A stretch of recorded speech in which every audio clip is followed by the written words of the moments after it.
Hi, everybody. Here it is, Sunday, February the 4th, 2024. Kind of a bit overcast. Sun's going down. It's after 4 o'clock this afternoon. I think I might have a tripod system here that's going to help me keep my hands free and let the camera remain stable. We'll see what happens. Anyway, how are you doing today? Today is what? 11th or 12th day, over approaching the 2-week mark on the Dr. Sinclair Longevity Thrive for Eternity diet, or whatever you want to call it. Still focusing on getting my weight down. Haven't ventured into the area of exercise yet. Just want to focus on losing weight. And that's kind of what I'll be talking about in this video entry, is the main crux of this diet, at least from what I can understand in reading the lifespan book by Dr. Sinclair, is the intermittent fasting portion. So let's talk a bit about that. Why does intermittent fasting work in terms of losing weight or longevity? Well, I don't purport to be an expert, but Dr. Sinclair will talk about tests he has done on mice, and how if you fed them a lot, they aged. And if you put intermittent fasting into the equation, it looks like your body likes to be under stress. It likes to the cushy lifestyle is not good for longevity. And so I guess when you're intermittent fasting, you are telling your body that there isn't food around all the time, and you can just sit around and be like a couch potato and gorge.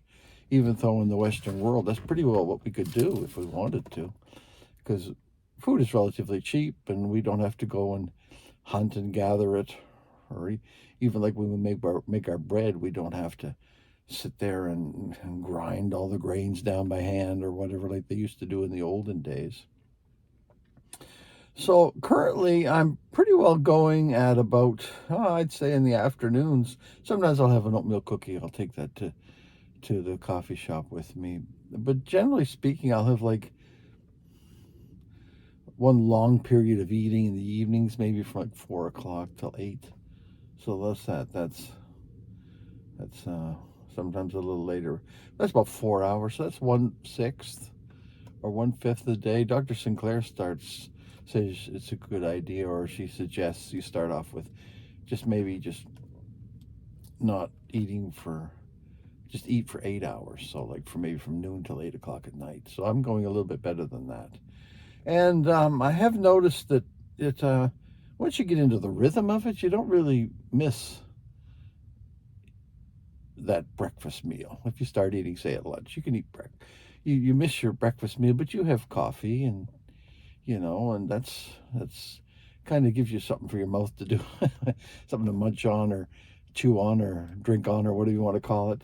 Put something in your mouth so you don't have to like just drink water, coffee or tea or any sort of 0-calorie beverage. But I have a little bit of splash of almond milk in mine, and so that is apparently what Dr. Sinclair says is the main proponent, at least from my understanding, in the lifespan, the longevity diet, is intermittent fasting. And that's what I've been focusing on the past, 10, 11, 12, 13, 14 days. That's doing pretty good. My weight's down again. I do have a lot of weight to lose. I recognize that. But as long as it's going down, I don't really care. We're at the stage what it could be from. I do think not having sugar and not having breads and gluten and meat and dairy, that figures into the equation as well, but how much, I'm not sure. Anyway, I'm just going to leave you with that. The fact that intermittent fasting is the crux of this program. And always remember, this is for information and educational purposes only. If you're going to do this diet or this program, make sure you run it by your doctor and healthcare professionals first, because we want to make sure that you're safe and sound. Read the disclaimer in the description. One thing I wanted to point out in closing about this lifespan book, on page, what page is this? Page number 35 of the book. It talks about Thomas Kirkland and the disposable soma hypothesis. Wow. Anyway, it's interesting because it talks a bit about animals and how, I don't know if you've ever thought of this before, but like some animals, like an eagle, lives a long time and it's the top of the food chain, but it has few offspring. Whereas like a mouse is at the bottom of the food chain. Lots of things eat mice, like cats and, eagles and, snakes, but they have a ton of kids. And so I thought that kind of interesting that I suppose elephants fall into that category as well. They live a long time, but they have few children. So you wouldn't want something like, say, like an elephant that lived 100 years and had like a litter of like a dozen elephants each time it had babies. Elephants would be everywhere. So I just found that was interesting in the lifespan book. I never thought about that before, how there is a correlation between how high up on the food chain you are, I guess, and how long you live and how many kids you have. So I guess that's, if you go even further down than a mouse, what would it be? Like a fruit fly, I guess. Heaven knows how many fruit flies children there are from a pair of fruit flies, but probably, or a mosquito, probably tons and tons. Anyway, I just want to leave you with that thought. Hope you're doing well. Hope you're having a good day, and we'll see you tomorrow.